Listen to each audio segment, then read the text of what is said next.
berjumpa lagi dengan saya di sini, Rosnawati. Di video kali ini saya akan membuat cilok isi anti gagal. Yuk teman-teman, ikutin saya bagaimanakah cara saya membuatnya dan apa saja bahan-bahan yang akan saya pergunakan untuk membuat cilok isi anti gagal. Simak terus videonya sampai selesai. Jangan di skip ya, agar teman-teman bisa berhasil untuk membuat cilok isi anti gagal ini. Semua ini bahan untuk membuat cilok nanti.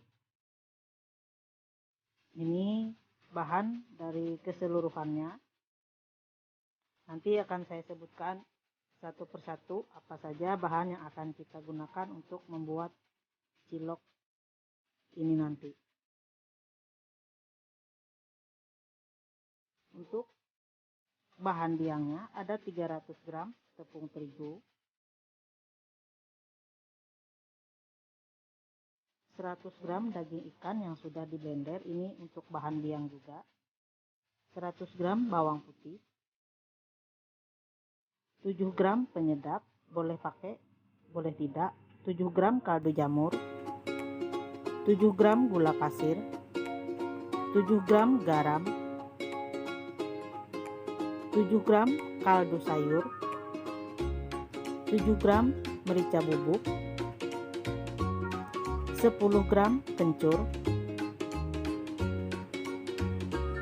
100 gram daun bawang yang sudah dicincang kasar, 1 kg tepung kanji.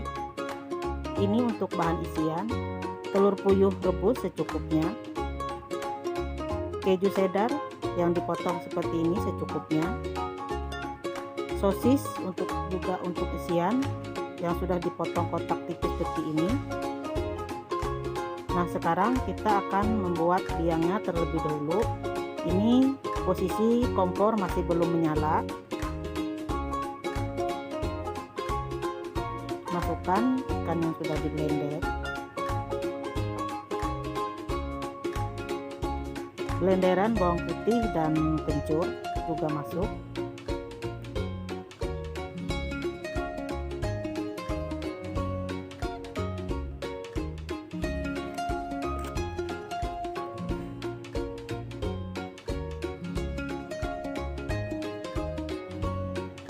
Masukkan semua bumbu, kaldu jamur, kaldu sayur, merica bubuk,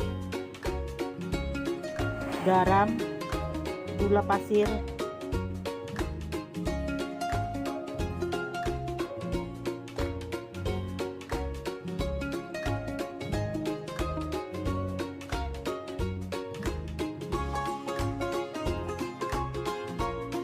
aduk semua bahan sampai tidak ada gumpalan lagi,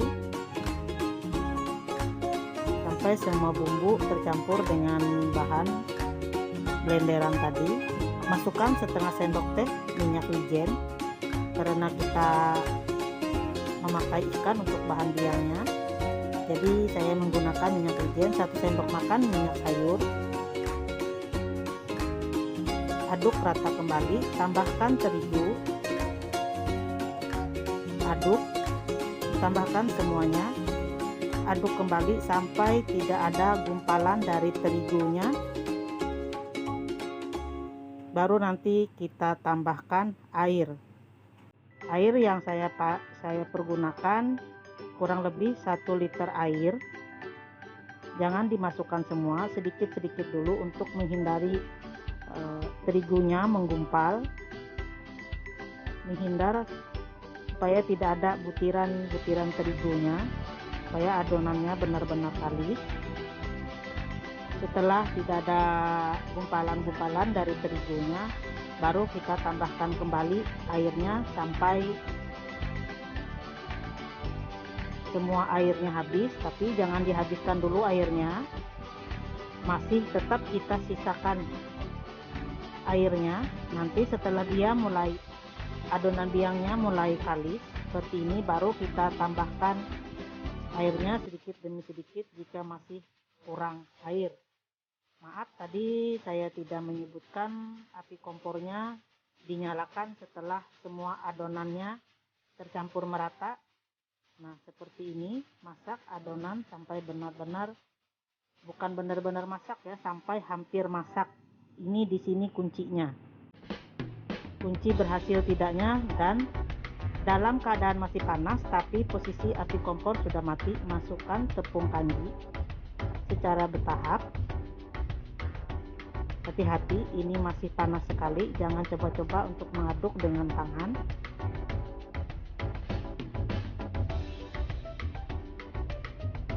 Perhatikan baik-baik. Kunci berhasilnya tidak membuat cilok adalah di bahan biangnya. Mungkin semua teman-teman bisa membuat, tapi belum tentu teman-teman tahu rahasianya, tips dan triknya. Resep boleh sama, tapi cara pengolahannya yang membuat berbeda.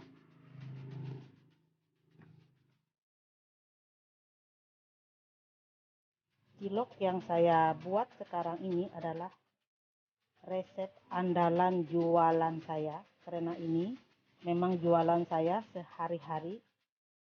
Jadi saya ingin berbagi rezeki dengan teman-teman. Jika teman-teman yang mau membuat usaha berjualan cilok seperti saya, silahkan teman-teman mencoba resep yang saya bagikan di video saya kali ini. Semoga berguna dan bermanfaat buat teman-teman semua untuk meraih rezeki. Semoga berkah ya teman-teman. Aduk perlahan, ini masih benar-benar panas, jangan coba-coba untuk mengaduknya dengan tangan.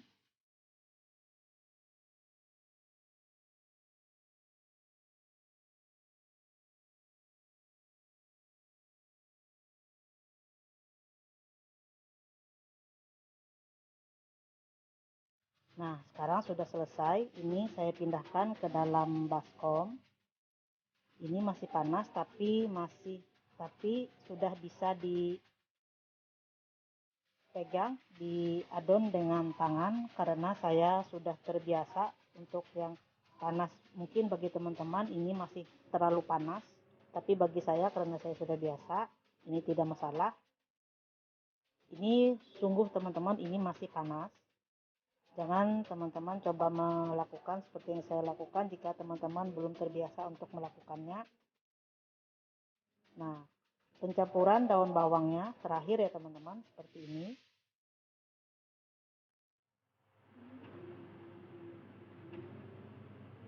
Aduk sampai benar-benar halus.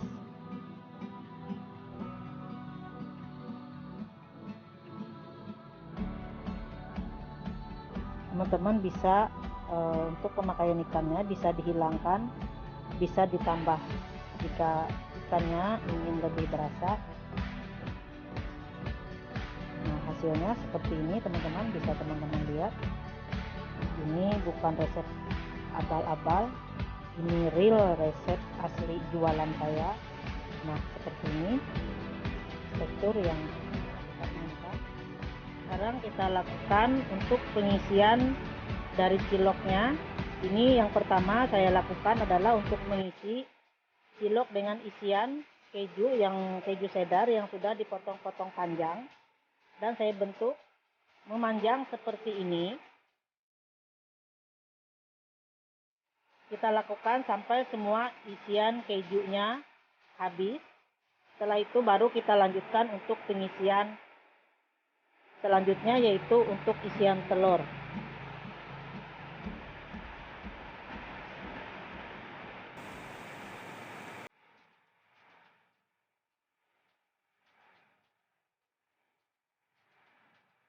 Nah, ini sekarang kita lakukan pengisian dengan isian telur puyuh. Telur puyuhnya, 1 butir telur puyuh dipotong 4, jadi mendapatkan 4 butir cilok. Sekarang kita isi sampai semua isian telurnya habis.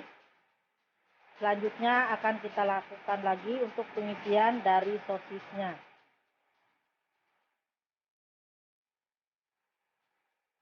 Nah, ini saya akan membentuk atau membuat isian dari sosis.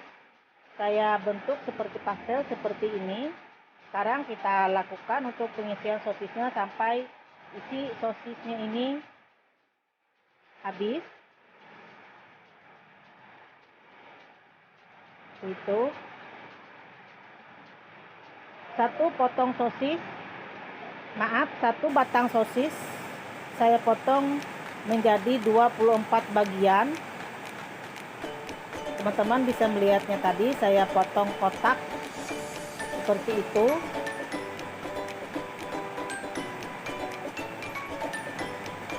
Nah, ini hasil akhir dari pengisian tadi sudah selesai semua. Yang bulat isiannya telur. Ini sisa adonan saya bikin menjadi bakso kerikil. Yang panjang isiannya keju, yang tipis isiannya sosis, dan yang bulat ini tadi, bulat besar isiannya telur puyuh. Yang kecil-kecil di piring kecil tadi itu sisa dari adonan ciloknya, kosong tidak ada isi. Saya jadikan cilok kerikil, bentuknya agak kecil. Jika teman-teman ingin melakukan usaha atau ingin membuka usaha berjualan cilok dan menggunakan resep yang saya bagikan, yang saya buat di video saya kali ini, semoga rezekinya lancar, jualannya laris manis, dan ini juga semoga menjadi ladang amal ibadah buat saya. Nah, sekarang air rebusannya sudah mendidih. Di dalam air rebusan tadi saya tambahkan gula pasir, garam dan penyedap. Tambahkan juga minyak goreng, gunanya penyedap untuk menghindari rasa dari ciloknya nanti hambar setelah ciloknya matang. Jadi penambahan garam, gula dan penyedap tadi setelah ciloknya matang rasanya akan tetap sama. Dan penambahan minyak kegunaannya adalah untuk menghindari ciloknya menempel saat direbus. Sekarang kita isi semuanya ke dalam air rebusan ini.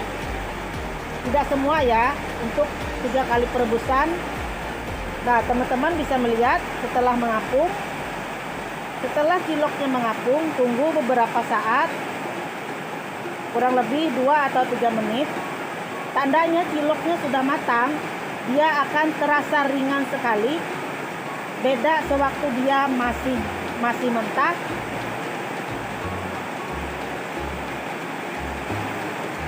Nah, kita tunggu sampai matang.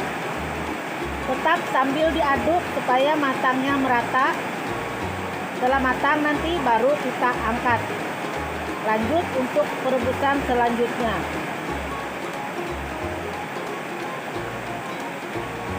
Ini perebusan yang kedua kali. Setelah saya buat beberapa butir, saya aduk untuk menghindari lengket di dasar panci. Nah, teman-teman bisa melihat ini perebusan yang kedua kalinya. Kita lakukan merebus ciloknya sampai semua ciloknya habis kita rebus. Cilok ini adalah resep andalan saya sehari-hari. Ini saya mencontohkan, saya membuat hanya 1 kilo. Biasa saya membuat sebanyak 4 kilo.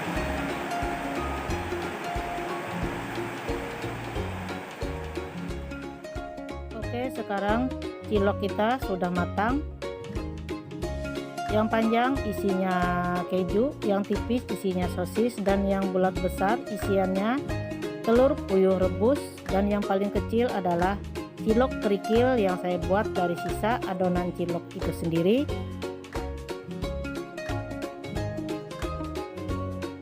Cilok ini bisa teman-teman lihat dia tidak menempel satu sama yang lainnya karena di dalam perebusan menggunakan tambahan minyak sayur, begitu juga di dalam adonan biangnya. Kunci keberhasilan membuat cilok adalah di adonan biangnya. Di dalam adonan biang itu sendiri, resep cilok yang saya bagikan kali ini adalah real resep andalan jualan saya sehari-hari, karena saya berjualan cilok ini kurang lebih 7 tahun lamanya. Dan apa yang saya katakan di sini adalah benar-benar real pengalaman pribadi saya. Begitu banyak resep cilok di luar sana atau di media sosial. Resep boleh sama, tapi cara, tip dan trik cara membuatnya yang berbeda. Ini yang saya bagikan benar-benar hasil dari pengalaman pribadi saya sendiri selama bertahun-tahun berjualan cilok. Cilok yang saya buat kali ini mampu bertahan 1 kali 24 jam di suhu ruang, dia tidak akan mengeras. Cilok ini tidak alot, tidak liat. Nanti teman-teman akan tahu perbedaannya jika teman-teman sudah mencoba resep yang saya bagikan kali ini. Silahkan dicoba resepnya.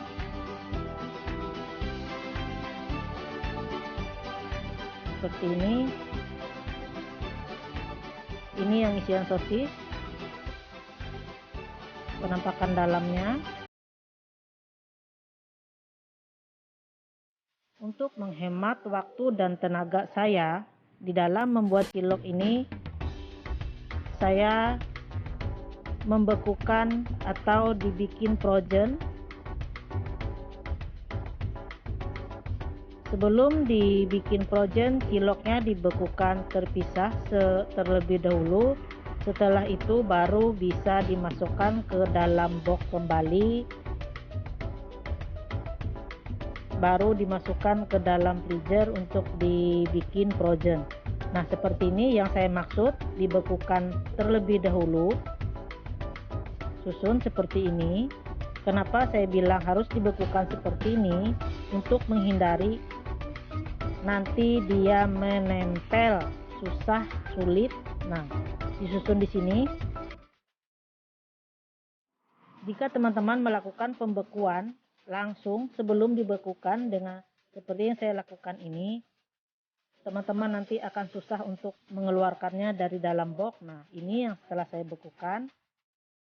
Setelah ini akan saya masukkan ke dalam box. Nah, setelah dia beku seperti ini, ciloknya tidak akan menempel lagi satu sama yang lainnya. Dan ini nanti akan mudah untuk kita mengeluarkannya jika mau kita gunakan. Dan ini siap untuk kita jual kembali. Setelah dimasukkan ke dalam box, kembalikan masuk ke dalam freezer untuk di frozen kembali.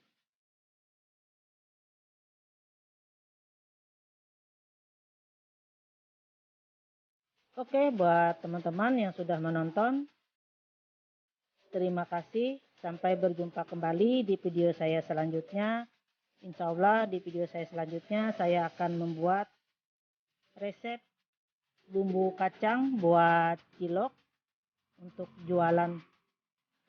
jualan. Silakan teman-teman mencoba resepnya. Semoga jualannya, jika teman-teman mencoba resepnya untuk berjualan, semoga jualannya laris manis dan berkah. Terima kasih buat semuanya yang sudah menonton. Assalamualaikum.